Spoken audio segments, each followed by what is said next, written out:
Да, се враќаме во студиото. Тука сме, како што најавивме, со господинот Сашо Спасовски, кој е маратонец, се занимава со аматерско маратонско трчање, трки кои ги има поминато низ целиот свет, кај нас. Ке зборуваме за тоа, господине Спасовски, ке зборуваме за трчањето, ке зборуваме за трчањето како начин на живот. Ке зборуваме за тоа како влијае врз физичкото, но и психичкото здравје. Зошто е важно да се има некаква физичка активност, не мора да биде и маратонско трчање кој е еден, ајде да речеме, екстремен начин на практикување на таа активност. Зошто сето тоа важно за да имаме еден добар психофизички склад во нашите животи? Прво, добре дојавте во Студио 10, за прв пат сте тука, па еве да почнеме едно кратко представување ваше, кој е Сашо Спасовски? Да, така.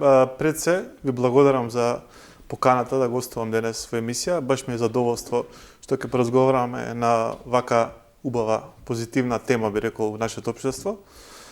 Сега, јас сум Сашо Спасовски, значи имам завршено машински факултет.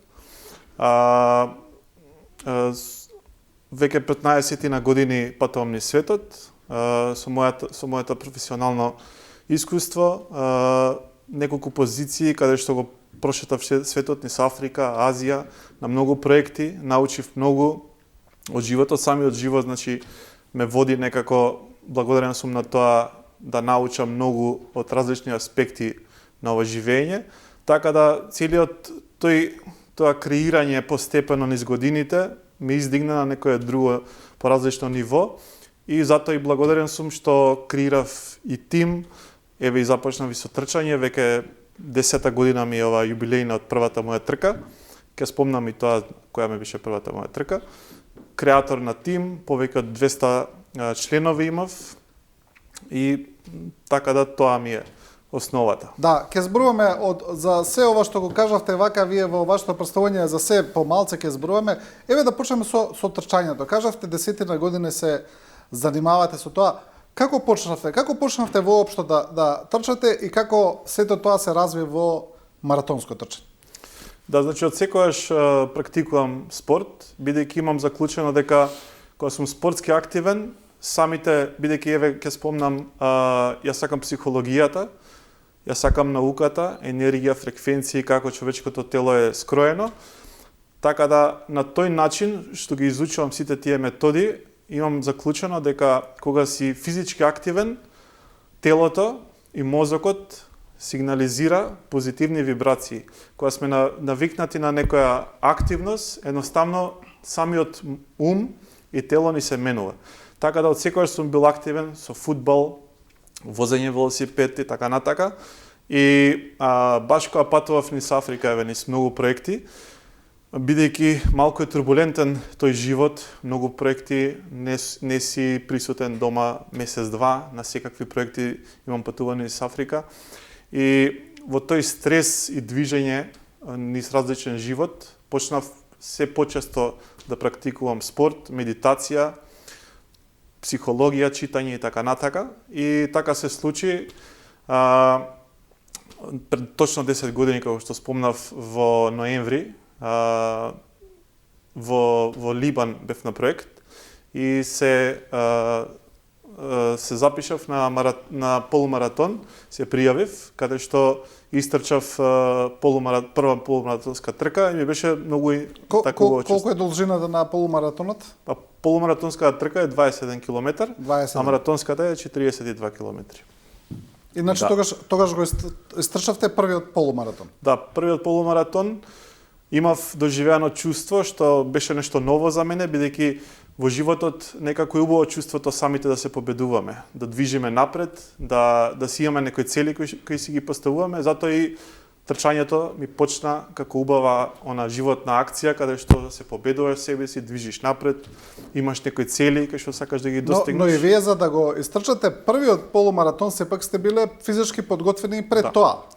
Основата тоа не е малце воопшто. Во основата се има, значи многу е полесно кога веќе менталниот склоп ви работи да имате основа, да можете да движите полесно напред.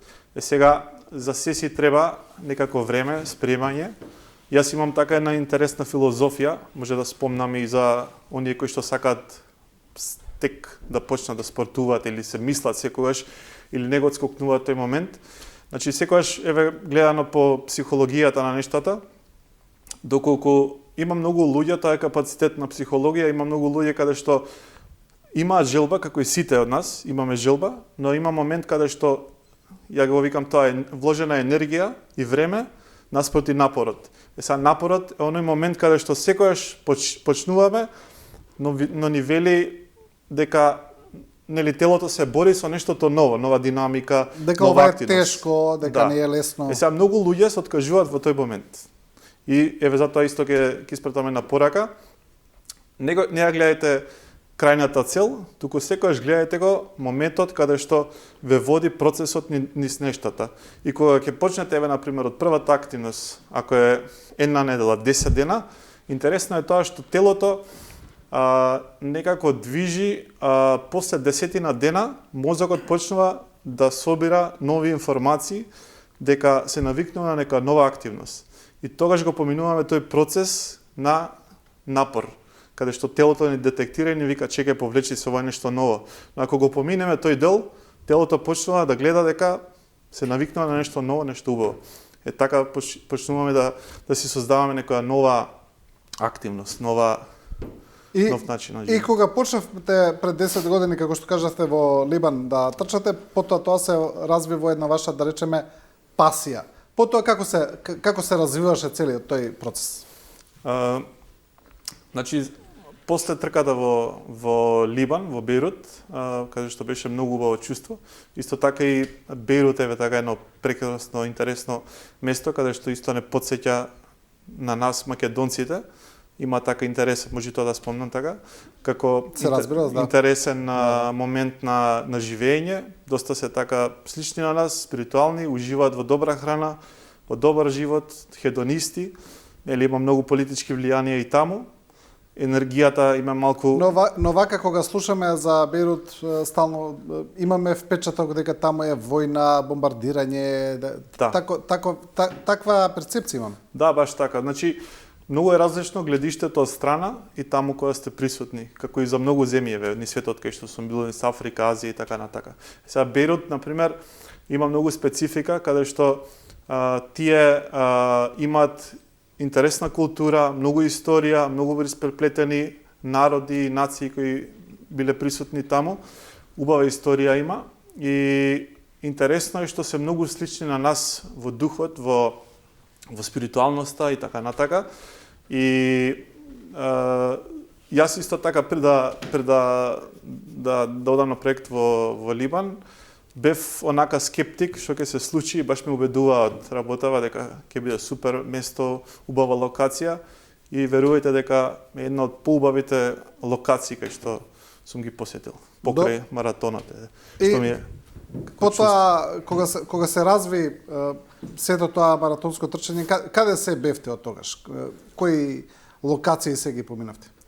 Да, значи после тоа навлегов веќе во тоа убаво чувство на трчањето, почнав да размислувам на тренинзи, да си кројам своји планови, да читам повеќе за тој момент на трчањето, да се едуцирам повеќе и почнав бидејќи мојата работа моментално е како координатор на регион на Европа, патувам многу често секоја втора, трета недела низ Европа, така да со тоа искористив да почнам да патувам и да трчам низ многу трки низ Европа.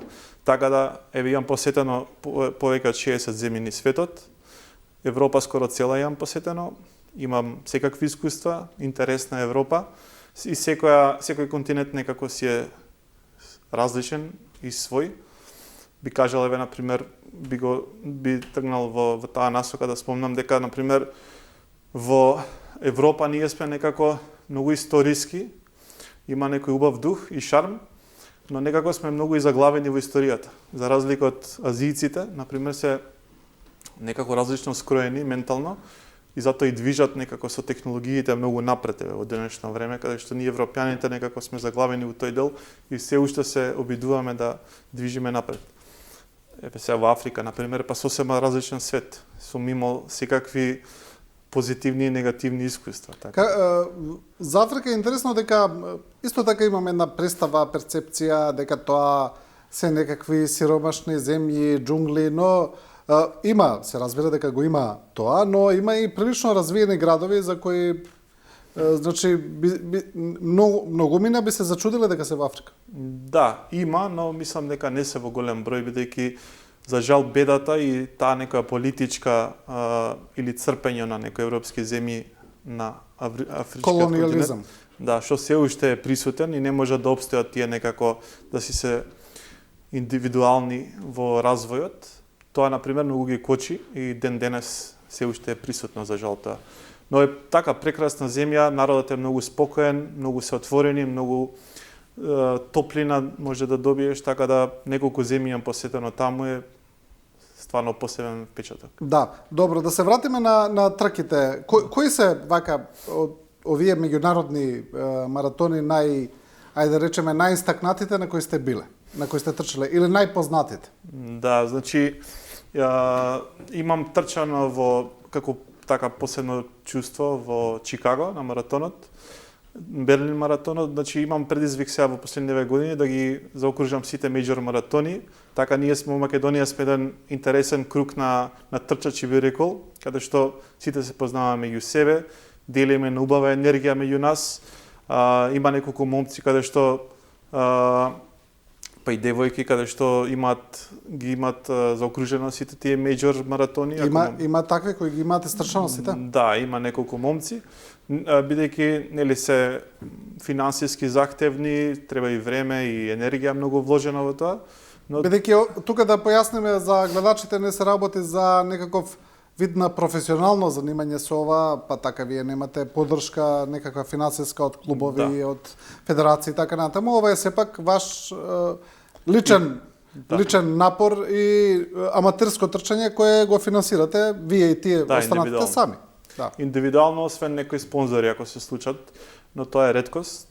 Така да сите според својот буџет и предизвици. Но убаво е чувството кога имаме некој предизвик во животот. Кои се главните маратони кои би сакале да ги заокружите? Па тие се меѓорите кои што сакам да ги заокружам. До сега ги имам истрчано Чикаго и Берлин.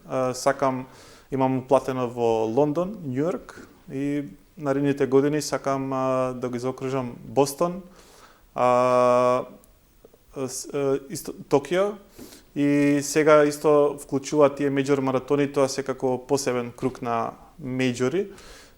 Сега додаваат Шанхај маратон, Кейптаун и го заборив. Не ми текна сега во моментов. Значи тоа се буквално вака кога гледаме географски сите континенти, сите страни на светот. Да, тоа е цел. Се треба да се помине.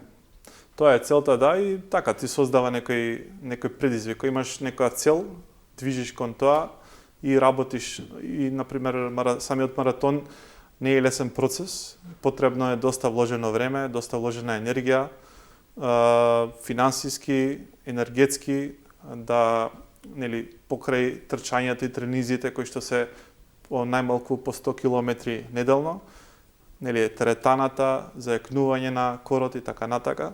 Така да и тие елементи се многу вклучени и процесот е малку подолг од 3 до 4 месеци за спремање на маратон. Но сепак, еве јас лично ќе кажам за мене, кога чувството ми е дека се спремам за одредена цел, мотивиран сум до максимум. И тоа секогаш треба да ги води сите. Затоа и го спомнавме претходно тој момент дека секој кој што сака да движи, да започне нека активност, нека почне да спортува, но нека не ја гледа целта, туку да ужива во самиот процес. И нека го помине и моментот на макотрпно и напор каде што мозокот му регистрира некоја нова активност. Кажавте маратон е 40 километри. Да, 42. 42 километри. Предпоставам дека кога ќе завршите одреден маратон, еве особено ако некој е далеку на друг континент, дека сатисфакцијата е огромна кога ќе завршите после тоа. После сето ова што го кажувате, процесот, подготовките и така натаму, напорот кој е подготвен да се заврши. Да, одлично чувство е. Со самото тоа, кога ќе стигнете на финиш лајн, ви доаѓаат сите спомени на целиот процес каде што се спремале со сите тренинзи, сите макотрпни моменти на замор, на рано будење, зависи во кој период нели од годината. Летно време например стануваме во 5 наутро да мора да трчаме нели работни обврски и така натака. Така да тој цел процес кога ќе се заврши на финиш лајн има едно прекрасно чувство во тој момент од се што сте вложиле. Вие го начнавте тока во момент еве низ разговорот, но физичкиот елемент или она како сето ова ваков начин на спортски живот влие врз физичкото здравје е јасен, но како влие врз психичкото здравје? Како влие врз градењето на психата на една индивидуа, занимавање со вакви, ајде да речеме, исцрпни физички активности? Да, затоа и убаво прашање и убаво да се спомнеме вака за кој ќе не гледа малку да се уочи себе си, доколку сака да е физички активен, бидејќи во еден момент на спортување многу влијае како добиваме своја сила и свесност во животот. Например, доколку сме активни и самиот мозок не регистрира нови вибрации, како што кажав, во социјалниот живот почнуваме да се менуваме, затоа например јас имам креирано тимот, како што спомнав, од над 200 луѓе, каде што многу млади се мотивирани и многу интересно и ден денес например трчаат низ секакви трки, им се смени животот на многумина. Мило ми е што имам влијание така на многу луѓе и ќе продолжам и во тој правец. И баш бидејќи спомнав дека психологијата ја наблюдувам секогаш, интересен ми е моментот како тие прогресираат и се менуваат, создаваат интересни навики во животот. Моментот например на борба, каде што стануваш посилен ментално, и тој момент на енергетска вредност што си ја додаваш во себе, тоа е така интересно чувство. Затоа убав е тој процес кога сте активни, да можете да се менувате постепено со помош на спортот. Да. Дали со останатите луѓе кои од Македонија трчаат на овие маратони, вие кажавте дека комуницирате, пред да одите на некој маратон се координирате со нив некако нешто или сепак секој потоа посебно да речеме си оди по процесот? Па да, бидејќи се познаваме веќе голем круг на луѓе и еве лично и мене ме познаваат бидејќи сум еден од тие кои што се двигатели во трчањето и помогнато на многу луѓе и секој сум иницијатор, имам таква енергија каде што давам многу на луѓето, иницирам секакви дружби, секакви енергии, така да секаде каде што движиме гледаме да се најдеме тие што сме, посебно македонци кои што сме на трките надвор, исто и додека го водев тимот. Например, знаевме да отидеме 10, 20, 30 луѓе на некоја трка низ Европа, низ светот, така да секогаш гледаме да се организираме. Посебно јас, например, сум човек кој што ете така дава за општеството, придонесува, сака да направи нешто, некоја промена и секогаш настојувам да има такво влијание. Што е, вие кажавте, што е следна, кој е следен маратон и кога е? Па, следна ми е цел ми е во Лондон на маратонот и на есен сакам Нью Йорк маратон. Кога е Лондон? Сега во април на 26. Ќе одите така, ќе одите? Да, во план ми е. Малку сега правам пауза. Сакав малку да земам пауза од многу спорт, но сега се враќам полека и така да имам неколку цели. Тие ми се главни меѓор маратони, но попратно имам уште неколку полумаратони што ги наоѓам и сега например бидејќи имам истрчано скоро низ цела Европа, па не знам, повеќе од 60-70 полумаратони например, имам 9 маратони истрчано. Попратно сакам да одам во земји каде што можам и да ги посетам, што еве во Европа ми остана уште 3-4 земји, како што се Исланд, Белорусија, например сакам во Грузија, некои такви поспецифични што не ни се толку дофатни земји, но има убава култура, убава историја да се види. Така да и патувањето е една многу убава работа во животот, се полниме со енергија, се полниме со нови искуства, учиме, прогресираме, добиваме некоја убава свесност, така да тоа е многу убаво кога си богат, кога учиш нови работи, кога се спознаваш, кога не си заглавен во некои општествени работи, како еве како ние во општеството што за жал енергетски малку имаме паднато и убаво е секој да се спознае себе си, да може да движи напред, да си каже без разлика на сите влијанија, дали политички, дали општествени, да почне да се менува себе си преку спорт, преку читање книги, преку смирување на својата енергија, па и не мора со секакви луѓе, например, да движиме, туку да си најдеме малку изолирана енергија, да се спознаеме себе си, да можеме да сме подобри и поквалитетни луѓе. Да, токму затоа и причината за овој разговор и еве со оваа порака можеме и да завршиме, да се издигнеме малку од секојдневието, да се изземеме малку од оние, како што велите, негативни пораки и вибрации и да се обидеме да се стремиме кон тоа да на крајот на криштата да станеме подобри луѓе. Да. Ако може уште една минута, исто еве многу интересен момент е сега например нели се празнициве и постот од двете страни, например еве и од муслиманската и од христијанската страна. Исто исхраната е многу битен елемент. Јас исто тоа го проучувам и гледам дека например кога имаме аутофагија, например да имаме редуцирана храна или па например да се проба еве 48 часа без храна, тогаш телото се смирува, сите токсини се чистат, но мозокот е многу интересно како тука се прочистува, имаме на убава целина така и се издигнуваме многу спиритуално и енергетски сме поквалитетни. Тогаш ќе почнеме да изучуваме и да се проучуваме себе си како можеме да движиме напред низ животот, што е многу битен момент и каде што луѓето некако го заборавија тоа. Така да ево нека биде од мене за крај, да почнеме некако да го менуваме ова општество од себе прво, понатака да градиме за сите. Сашо Спасовски, ви благодарам за ова интервју, за овој разговор и со позитивните пораки кои ги пративме на крај. Ви благодарам сега за гостување. И со ова, почитувани, го завршуваме и ова Студио 10. На вас ви благодариме на вниманието и на довербата. Останете со програмата на телевизија 24.